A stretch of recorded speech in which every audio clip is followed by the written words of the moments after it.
હવે એમાં જોઈએ આજે કઈ ગાડી કયા કામ માટે આવેલી છે ચેક કરીએ આજે.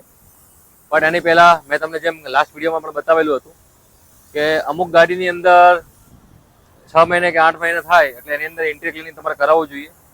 તો કરાવવું કેમ જોઈએ એ તમને હું જણાવીશ. પહેલા તો એનું રીઝન છે, તમે જ્યારે ગાડી ચલાવતા હોય રેગ્યુલર, તો ક્યારેક કાચ ખુલ્યો હોય, કાચ ના ખુલ્યો હોય, દરવાજા ખોલીને ઘરે તમે અંદર બેઠા હોય તો ઘણી બધી માટી અંદર આવતી હોય છે. પછી જ્યારે તમે ફેમિલી જોડે જતા હોય તો નાના છોકરા હોય તો કંઈક ખાવાનું ખાતા હોય છે તો કોઈ વસ્તુ અંદર નીચે પડી જતી હોય છે. તો લોંગ ટાઈમ રહેવાથી ગાડીની અંદર ઘણા બધા બેક્ટેરિયા આવતા હોય છે. બીજું કે વેધરના હિસાબેથી પણ બેક્ટેરિયા થતા હોય છે.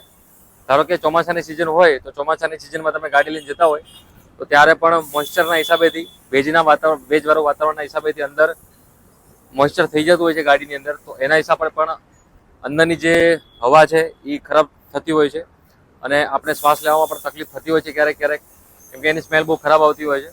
તો એના માટે તમારે ગાડીની અંદર કરાવવું જોઈએ ઇન્ટેક ક્લિનિંગ. તો પહેલાં તો હું તમને બતાવીશ આજે અમારી પાસે જે ગાડી આવેલી છે BMW છે 3 સિરીઝ. આ ગાડી અમે લોકોએ કરી લીધી સિરામિક કોટ. તો આ ગાડી અત્યારે આવી છે મેન્ટેનન્સ માટે, પ્લસ ગાડીની અંદર અમે કરું છું ઇન્ટિરિયર ક્લિનિંગ. એના પછીની વાત કરું તો એન્ડેવર તમે જોઈ શકો છો. એન્ડેવર પણ અમારી પાસે આવેલી છે ઇન્ટિરિયર ક્લિનિંગ માટે. તો એ ગાડી કરવા જઈ રહ્યા છીએ ઇન્ટિરિયર ક્લિનિંગ.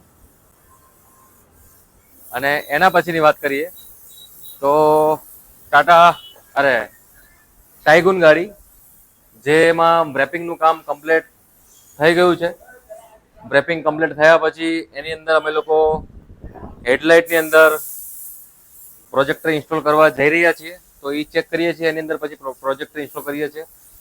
તો અત્યારે આ ગાડીમાં જેટલા બ્લેક એલિમેન્ટ કરવાના હતા, લાઈક હેન્ડલ્સને બ્લેક કરી દીધા છે. એના પછી જે સ્પોઇલરને અમે લોકોએ રેપ કર્યું છે બ્લેક ગ્લોસી મટીરિયલથી. તો આખી ગાડી અમે એ પ્રમાણે સેટ કરીએ છીએ અને આ ગાડી બનાવીએ છીએ કમ્પ્લેટ. પછી આનો ફાઇનલ વિડીયો બી તમને બતાવી આપો.